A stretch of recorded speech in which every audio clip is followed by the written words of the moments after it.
ओम श्री परमात्मने नमः।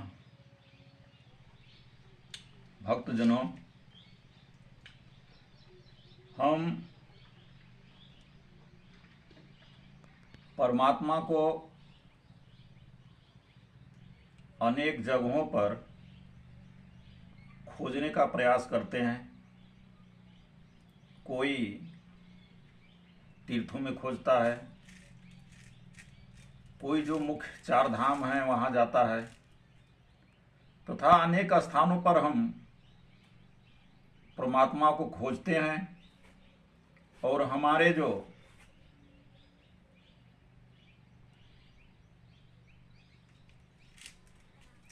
ब्राह्मण समाज के लोग हैं वो भी बताते हैं कि यहाँ है वहाँ है, परंतु हम बहुत स्थानों पर ढूंढते हैं, परंतु परमात्मा कहाँ है हमें नहीं मिलता। आइए हम कुछ सब प्रमाण सहित परमात्मा कहाँ निवास करता है उसे जानने का प्रयास करते हैं। आइए संत शिरोमणि बाबा गोस्वामी तुलसीदास जी के शब्दों में श्री रामचरितमानस के रचयिता जो तुलसीदास जी हैं, उन्होंने अपने ईश्वर को कहाँ पाया। आइए हम आप लोगों को रामचरितमानस से उदाहरण प्रस्तुत करते हैं। आइए एक श्लोक है, बालकांड मंगलाचरण, दूसरा श्लोक। भवानी शंकरौ वंदे श्रद्धा विश्वास रूपिणौ याभ्याम विना न पश्यन्ति सिद्धा स्वांतः अस्तमीश्वरम। गोस्वामी बाबा कहते हैं कि मैं भवानी और शंकर की वंदना करता हूं, जो श्रद्धा और विश्वास के रूप में हैं। उनके बिना सिद्ध जन भी हृदय में स्थित ईश्वर को नहीं पहचान पाते। अतः श्री गोस्वामी जी के द्वारा ईश्वर का निवास हृदय में बताया जा रहा है। दूसरा उदाहरण श्री रामचरितमानस से ही। आइए मातेश्वरी माँ जगत जननी सीता जी के शब्दों में। यह प्रसंग उस समय है जब धनुष भंग का समय था। उस समय बोलती हैं कि जो भगवान सकल उर्वासी करहु मोहि रघुवर के दासी। जो भगवान परमात्मा सबके हृदय में निवास करते हैं, वे प्रभु मुझे रघुवर की चरणों की दासी बना लें। मां सीता के शब्दों में। और तीसरा उदाहरण गुरु वशिष्ठ महाराज, जो ब्रह्मा जी के पुत्र हैं, उनके मुख से अयोध्या कांड दोहा संख्या 257 पर लिखते हैं कि सबके उर अंतर बसहु जानो भाव कुभाव। हे प्रभु, आप सबके हृदय में निवास करते हैं। किसके हृदय में क्या भाव कुभाव है उसे आप जानते हैं। अर्थात ईश्वर का निवास हमारे आपके हृदय के अंतर्गत है, हमें वहीं खोजना चाहिए। मानस की और एक उदाहरण बालकांड दोहा संख्या 22 के चौपाई 6वें 7वें पर गोस्वामी जी लिखते हैं, व्यापक एक ब्रह्म अभिनाशी सतचेतन घन आनंद राशि। अस प्रभु हृदय अछत अबिकारी सकल जीव जगदीन दुखारी। गोस्वामी जी कहते हैं कि वह ब्रह्म परम सत्य असीम आनंद की राशि है। भला वह परमात्मा रहता कहाँ है? ऐसा परमात्मा सबके हृदय देश में निवास करता है। कुछ भी करो, कुछ भी खाओ पियो पहनो, परमात्मा दृष्टा के रूप में है, वे विकारों से लिपायमान नहीं होते। अतः यह 4-5 उदाहरण से आप लोगों को समझ में आ गया होगा कि परमात्मा का निवास कहाँ है, कहाँ रहते हैं। आइए दूसरे ग्रंथ से श्रीमद् भगवत गीता से हम उदाहरण देते हैं आप लोगों को कि भगवान श्री कृष्ण गीता में परमात्मा का निवास कहाँ बताते हैं।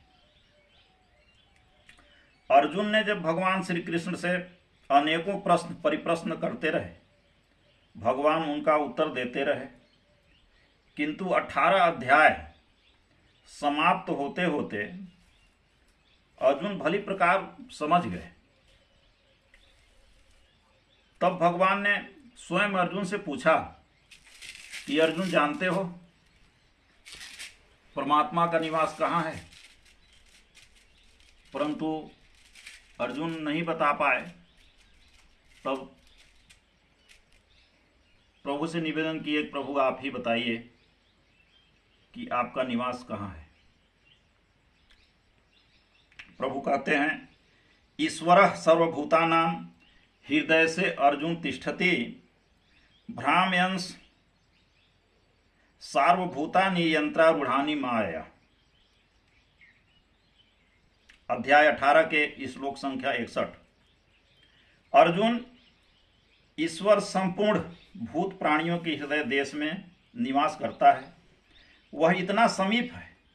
अर्जुन कहते हैं कि प्रभु इतना समीप हैं तो हम उसे देखते क्यों नहीं? भगवान कहते हैं कि लोग माया रूपी यंत्र में आरूढ़ होकर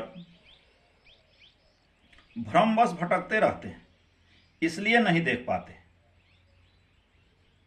तो पूछते हैं कि प्रभु परमात्मा जब हृदय में है तो हम उनके शरण कैसे जाएं? अगले श्लोक 18 के 62 पर कहते हैं, तुमेव शरणम गच्छ सर्वभावेन भारत तत्प्रसादात्म पराम शांति स्थानम प्राप्स्यसि शाश्वतम। अर्जुन, उस हृदय स्थित ईश्वर के शरण जाओ, संपूर्ण भावों से जाओ, अर्थात मन क्रम वचन से उस ईश्वर के शरण जाओ जिसके कृपा प्रसाद से तुम परम शांति को प्राप्त कर लोगे। इस प्रकार श्रीमद् भागवत की गीता के अनुसार भी परमात्मा का निवास हमारे आपके हृदय देश में बताया जा रहा है। आइए हम तीसरा जो हमारा धार्मिक पवित्र ग्रंथ है श्रीमद् भागवत महापुराण, चतुर्थ स्कंध के अध्याय 11 श्लोक संख्या 29 पर व्यास जी लिखते हैं। हम हिंदी रूपांतर कर रहे हैं उसका, श्लोक नहीं बोल रहे हैं आप लोगों को। व्यास जी कहते हैं कि उन निर्गुण अद्वितीय अविनाशी नित्य युक्त परमात्मा को अध्यात्म दृष्टि से अपने अंतःकरण में ढूंढो, अर्थात परमात्मा का निवास हृदय देश में है। भगवान श्रीमद् भागवत महापुराण के उसी चतुर्थ स्कंध के अध्याय 20 के श्लोक संख्या 16 पर स्वयं कहते हैं कि मैं तो उन्हीं के हृदय में रहता हूं जिसके चित्त में समता रहती है। अतः आप सब 3 हमारे धार्मिक ग्रंथ हैं श्री रामचरितमानस, श्रीमद् भगवद गीता, श्रीमद् भागवत महापुराण, इन तीनों एक ही स्वर से निर्णय देते हैं कि परमात्मा का निवास हमारे आपके हृदय में है। आइए एक संत शिरोमणि बाबा कबीरदास भी लिखते हैं और हमें आपको चेताते हैं।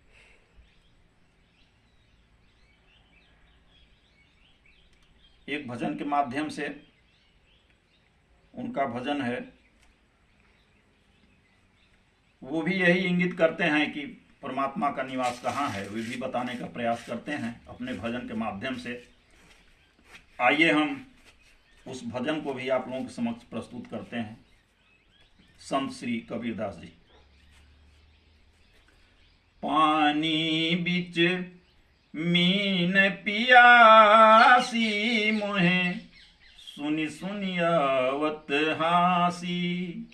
पानी बिच मीन पियासी, मोहे सुनि सुनि आवत हासी। आत्मज्ञान बिना नर भटकत, कोई मथुरा कोई काशी। आत्मज्ञान बिना नर भटकत, कोई मथुरा कोई काशी। जैसे मृग नाभि कस्तूरी, बन बन फिरत उदासी। मोहे सुनि सुनि आवत हासी। पानी बिच मीन पियासी, मोहे सुनि सुनि आवत हासी। अगले भजन में कहते हैं कि जल बिच कमल, कमल बिच कलियां, तापर भंवर निवासी।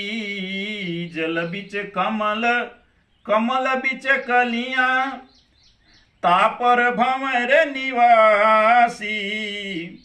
सो मन बस त्रैलोक भयो है, यति सती सन्यासी। मोहे सुनि सुनि आवत हासी।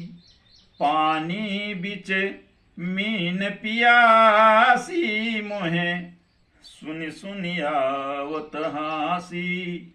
मोहे सुनि सुनि आवत हासी। आगे दो मुख्य लाइन है, इस पर ध्यान देने की आवश्यकता है। आगे कहते हैं कि जाका ध्यान धरत विधि हरिहर, मुनिजन सहज 88। जाका ध्यान धरत विधि हरिहर, मुनिजन सहस 88। सो तेरो घट माहि विराजत, सो तेरो घट माहि विराजत। परम पुरुष अविनाशी, मोहि सुनि सुनि आवत हासी। पानी बिच मीन पियासी, मोहे सुनि सुनि आवत हासी। मोहे सुनि सुनि आवत हासी। कहते हैं कि ब्रह्मा विष्णु और महेश जिनका ध्यान सदा करते रहते हैं, 88,000 ऋषिगण जिनका ध्यान करते हैं, वे परम पुरुष अविनाशी आपके घट में अर्थात हृदय के अंदर निवास करते हैं। अंतिम में कहते हैं कि यह परमात्मा को हम साक्षात्कार कैसे कर सकते हैं, जो अंतिम अपनी पद में कहते हैं कि है हाजिर तोहें दूर दिखावे, दूर की बात निराशे। है हाजिर तोहें दूर दिखावे, दूर की बात निराशी। कहत कबीर सुनो भाई संतों, कहत कबीर सुनो भाई भगतों। गुरु बिन भर मन जासी, मोहे सुनि सुनि आवत हासी। मछरी जल बिच मरत पियासी, मोहे सुनि सुनि आवत हासी। मछरी जल बिच मरत पियासी, मोहे सुनि सुनि आवत हासी। मोहे सुनि सुनि आवत हासी। मोहे सुनि सुनि आवत हासी।